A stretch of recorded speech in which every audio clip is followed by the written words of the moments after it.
Hi, our special guests Jim Bowen and Andrew Lloyd Webber. More from them in just a moment, but let me remind you that on Friday we picked the two winners of a special TV-AM competition. Their prize was a supersonic day trip on Concorde with members of the Concorde fan club. Well, our reporter Paul Rising went along as well.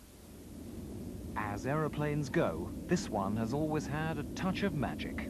Why else would people come to Heathrow Airport to pay £300 to arrive an hour and a half later at Heathrow Airport? I'd like to do before I pass on at 73. Well, I just want to before anything happens to me, actually. Bob and Debbie. For some, it was their first journey into the supersonic age. For others, it was the trip of a lifetime. For others, possibly the last trip of a lifetime. We were off to go, as they say, faster than a speeding bullet on a 90-minute flight to nowhere. Fantastic. I'm going to be 80 in 2 years' time, and if I don't do it now, I might not be able to. That's £3 a minute. So what? Mark II, twice the speed of sound. At this rate, you could do London to Brighton in 2 minutes or Sober to Sozzled in not much longer. In the time it takes me to say this sentence, we've travelled 1 mile. We're using a ton of fuel a minute. Concorde's now so fast and so hot, the whole plane's a foot longer.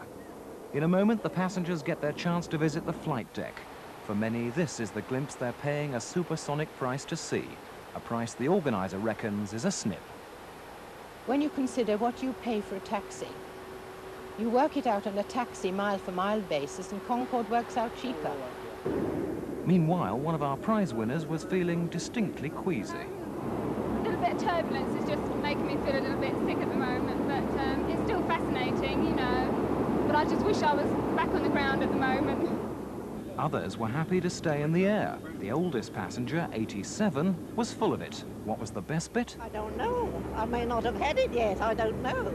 I'm still waiting. Something else for the passengers on the right-hand side. Not much longer to wait now. But while the crew prepare to land, one man still shocked by his wife's trickery. I thought I was just coming here for a look round Concorde. I was sitting in the bar having a gin and tonic.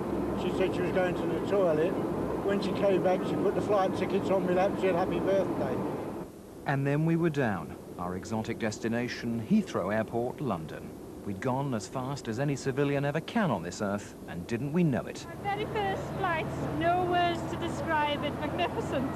Lovely. It's thoroughly enjoyed. I'm hoping to come on it when I'm 90. If he's 90 and it's still running, we'll have him on it again. The best money I've ever wasted.